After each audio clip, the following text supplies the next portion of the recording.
Buenas, yo soy Mercedes Cruz Sandoval, soy la coordinadora o directora de este programa Historia Cultural de Cuba.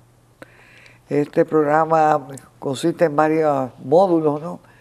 Tratando de resaltar los aspectos más interesantes de la cultura cubana, que a pesar de ser una cultura joven es sumamente rica, tiene una gran variedad. Está francamente designado para que los cubanos retengan cierta orgullo de los muchos logros que han logrado a pesar de la adversidad política que ha sido endémica en nuestra historia.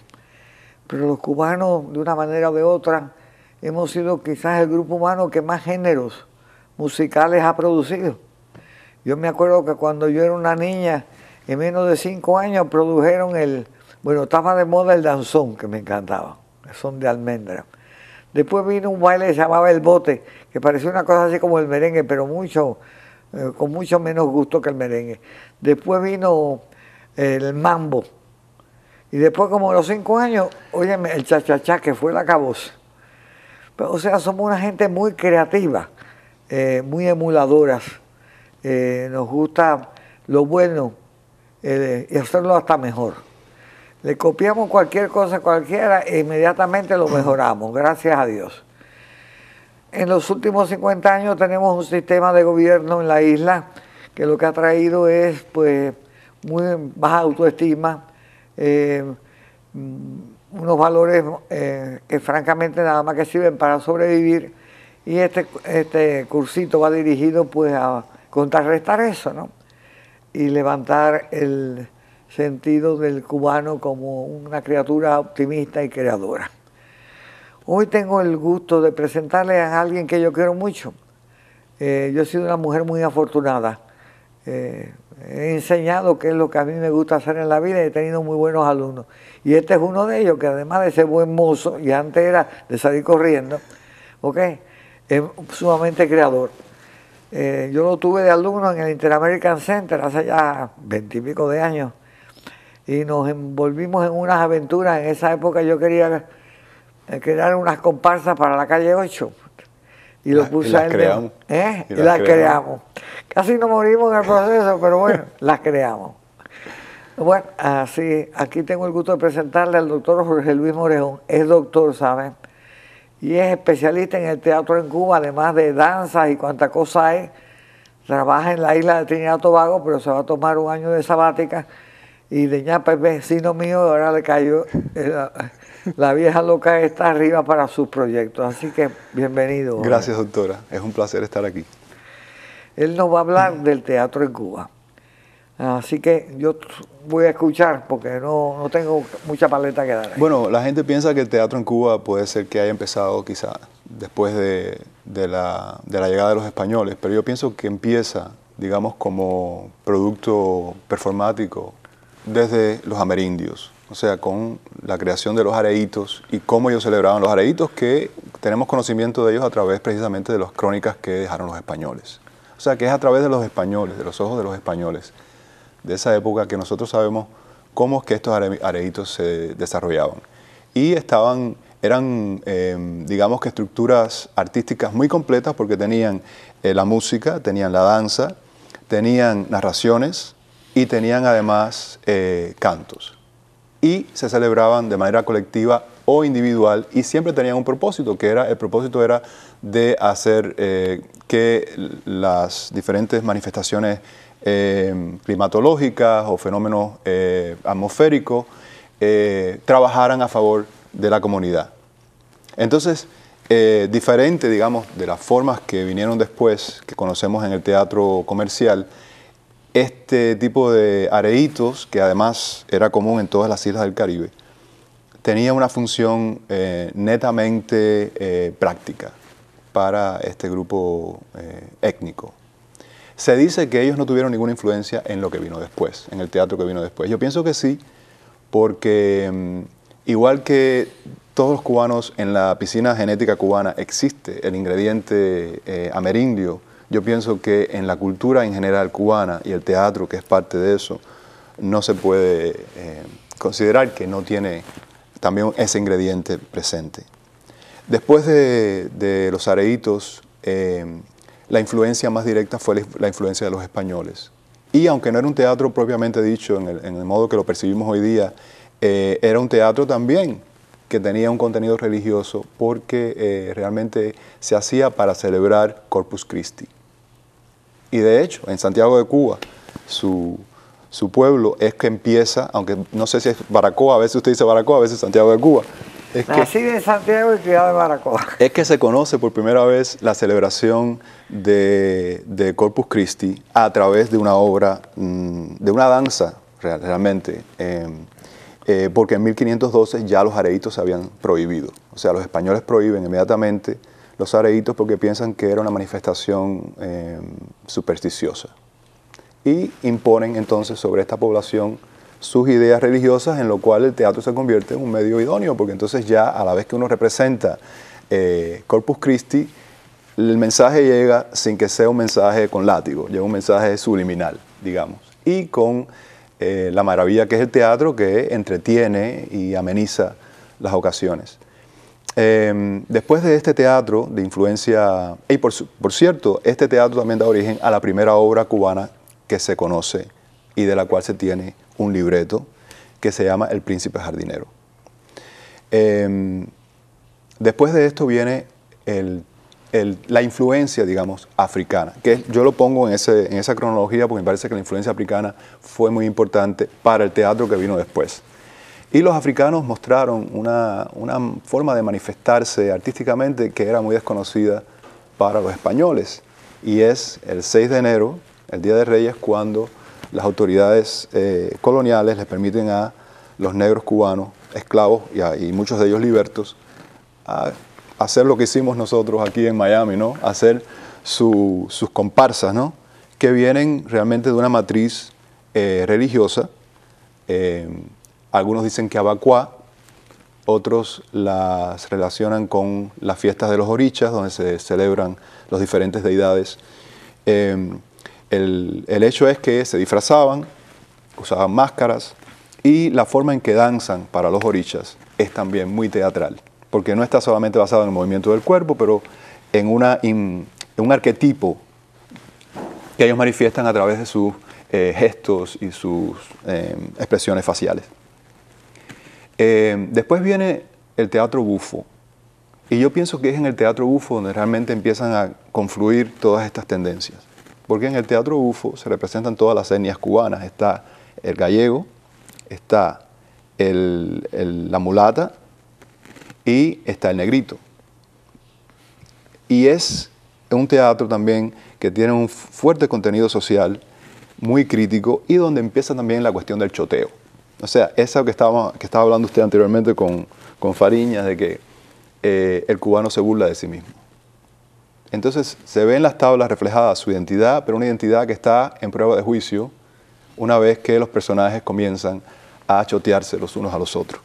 Y el teatro bufo fue muy importante porque durante la Guerra de Independencia, cuando los cubanos tienen que exiliarse, nuestro exilio no es después del 59, empezó hace mucho tiempo. Y también esta cuestión de la nación cubana de ambas orillas, ¿no? Cuando los cubanos comienzan a producir tabaco en Tampa y Cayo Hueso, el teatro bufo se traslada entonces a Tampa, y como usted sabe, en la cuestión de la producción de tabaco existían las tabaquerías y la lectura de las tabaquerías. Y creaba un obrero muy culto, muy informado, muy al tanto de las cuestiones de la época, y el teatro bufo se hace reflejo de eso porque los tabacaleros eran muy políticos y estaban ahí porque no podían estar en su país, igual que estamos nosotros. Entonces eso creaba un tipo de movimiento político que era muy idóneo para desarrollar el teatro que estaban haciendo. Lo curioso es que no eran solamente cubanos los que habían en Tampa, también habían alemanes y habían italianos, y ellos le agregan a su teatro bufo el personaje del siciliano. O sea que si queremos utilizar el teatro como un marco filosófico o un marco histórico en el cual podemos reunir las dos orillas, una vez más, en aquella época el teatro lo hizo porque mantuvo esa tradición más allá de las fronteras cubanas. Después del teatro bufo viene y que además hoy día es politically incorrect, porque el teatro bufo, sí, el negrito no era un negrito, era un blanco que se pintaba de negro, lo cual hoy día no es políticamente correcto. Después del teatro bufo se origina el teatro vernáculo, que es el teatro que más añoramos nosotros, el teatro de Candita Quintana, de las zarzuelas, el teatro que un poco adquiere la herencia del teatro bufo en el sentido de que era político, socialmente activo, donde había choteo y donde existía, no se basaba generalmente en el texto, se basaba más bien en las posibilidades histriónicas de los actores. O sea, si caías bien, tenías público, si caías mal, retírate. Ellos llegan al teatro vernáculo y entonces le agregan un desarrollo más escénico. Habían grandes escenografías, había más vestuarios, había buena música, había toda una indumentaria alrededor de lo que ocurría en escena que lo hacía mucho más atractivo. Y ese es el teatro que nosotros conocemos como el teatro cubano.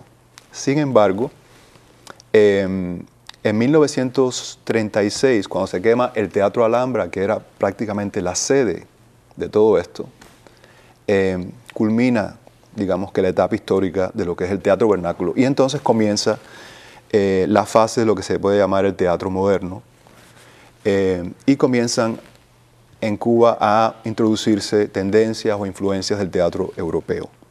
Un teatro mucho más basado en el texto, más elaborado en la cuestión que es de la proyección de los personajes, donde el actor no era más importante que el personaje. O sea, no era el actor que llega a escena y tiene carisma o tiene ángel y gusta, no importa lo que haga, sino era un actor que tenía que entrenarse. Y entonces empiezan las escuelas de teatro, empiezan los grupos de teatro, empiezan a purular todos estos grupos de teatro. Uno de ellos, por ejemplo, fue Prometeo. Entonces podemos hacer de nuevo una conexión con el exilio, porque Prometeo comenzó aquí en los 70 por Teresa María Roja, y continuó la tradición que había Morín iniciado en La Habana con un teatro de vanguardia, un teatro que estaba interesado en proyectar este tipo de obras que eran más psicológicas, más metidas en la psicología de los personajes. Pero a medida que esto fue desarrollándose, también estas obras, ya cuando la influencia europea, que además vino directamente de Europa, porque el teatro universitario en La Habana comienza con Ludwig Zwischewicz, que era un austríaco judío que salió huyendo de Europa por la guerra, deja ya plantada la simiente de lo que serían los futuros teatreros que impulsarían lo que era un teatro mucho más cubano, mucho más nacionalista. Entonces así que empiezan, por ejemplo, Virgilio Piñera escribe sus primeras obras a finales de los 50. Y yo sé que el periodo que estamos enfatizando hoy es desde el inicio, digamos, de lo que conocemos como la Cuba de hoy hasta el 1959. Entonces, eso a grandes rasgos ha sido el periplo de explicar de inicio a fin. Entonces, para mí el periodo, por ejemplo, más importante es precisamente el periodo, porque es el periodo con el que yo estoy familiarizado, es el periodo del teatro moderno, lo que llamamos el teatro moderno cubano, que es también el teatro que tiene una trascendencia en el exilio. Por ejemplo, Virgilio Piñera se convierte en una figura emblemática en el exilio precisamente porque sus obras, a pesar de que muchas de ellas han sido escritas antes del 59, dan la posibilidad de hacer una segunda lectura. Y en esa lectura entonces el exiliado logra impregnar la trama con mensajes que tienen que ver con la situación actual de desarraigo, de exilio, de separación de la tierra. Por otra parte, me interesa mucho también la celebración de los areitos porque hay un antropólogo inglés que se llama Victor Turner, que habla de la posibilidad de restaurar eventos performáticos desde el punto de vista subjuntivo. Quiere decir, como pudo haber sido y no necesariamente cómo fue. Y como realmente no sabemos cómo fue el areíto, tenemos simplemente las crónicas de los españoles que explican cómo se desarrollaban. Le da al que se enfrasque en esa tarea de restaurar estas prácticas performáticas religiosas de también crear. Entonces, hay un libro de el coreógrafo Ramiro Guerra que se llama Calibán Danzante, en el cual él pone de manifiesto casi de manera muy detallada todos los pasos que bailaban los amerindios, con todas las figuras colectivas de serpentinas, de círculos, de diagonales. Y siempre he pensado que sería muy interesante llevarlo a cabo, si uno tuviera la posibilidad, digamos, de visitar Cuba, lo cual para mí no es una opción, por decisión propia, y entonces hacer esa investigación, digamos, en los lugares en Oriente donde todavía se dice que existen comunidades indígenas que han sobrevivido, digamos, que los siglos de diseminación. Hay una en Caridad de los Indios, no sé si la conoce, hay una comunidad que se dice todavía mantiene sus raíces indígenas, y sería muy interesante poder llegar ahí y hacer una restauración de estas prácticas performáticas. Yo francamente no pongo en duda eso. Mi padre era el médico, ¿cómo se llama? El director general del Hospital de Baracoa. Te estoy hablando de los años 30 y 40. Y él estaba interesado en la arqueología. Tenían la colección indígena taína mejor de Cuba, la segunda mejor de Cuba. Él viajaba por todo el campo de Baracoa para vacunar a la gente, una yegua que tenía, y tenía mucho conocimiento de la arqueología baracuense. En un lugar que se llama Limones, en Baracoa, me acuerdo que encontró lo que él consideraba que eran los restos de un lugar donde se jugaba la pelota, como los mayas, sí, un terraplén. Sí. Él me decía que en Limones había mucha gente con rasgos indígenas, y era verdad. Y si tú te fijabas en el campesino baracuense, y a veces en parte de Puerto Rico igual, tú veías que eran de un color más bien como aplatanado, así, verde, no eran mulatos ni blancos, era de otro color, pero no sé que haya habido supervivencia de ninguna tradición cultural como los areitos. Y yo creo que si hubiera habido, él lo hubiera sabido, porque se pasó 30 años en eso, Baracoa. Eso no ha sobrevivido ni siquiera en Santo Domingo. Por supuesto, la presencia negra en Santo Domingo es tan fuerte que ha absorbido a muchos de los indígenas. Yo creo, de verdad, que en Cuba los genes de los indoamericanos están ahí. Porque por más de 200 años yo creo que la mayor parte de las indias que no murieron de epidemia, que fue de lo que murieron los indios en realidad, o de malos abusos, eran las hembras que mantuvieron cierta estabilidad de la población. Pero se ha hecho un estudio ahora en Puerto Rico, donde se encuentra que en muchas comunidades, sobre todo rurales, hay un gran número de ¿cómo se llama? En el DN que se ve que son indígenas. Pero supervivencias culturales como una mitología. Pintor Portocarrero una vez pintó unos cuantos mitos indígenas, pero eso, francamente, yo no me acuerdo de que ojalá pero también hay mucha gente que inventa. Sí, sí, bueno, hay una danza que se llama danza del cordón, la cual yo no he visto, solamente tengo referencias de ella a través de la literatura, que se dice proviene precisamente del areíto, de la estructura del areíto. Sí. Pero lo que sé es, por ejemplo, que en Puerto Rico se han tratado de restaurar esta idea de la villa taína y de la tribu taína, y se reúnen y hacen una especie de pseudo areíto a la manera puertorriqueña, que ha generado muchas críticas y que está visible, si lo buscamos en YouTube, puede ver una variedad desde New York, sí, los nuyoricanos haciendo areítos en New York, hasta Puerto Rico. Pero estoy de acuerdo con usted que no es basado en nada verídico, es más bien como lo que decía, una cosa... un deseo de reconstruir algo que no pasó.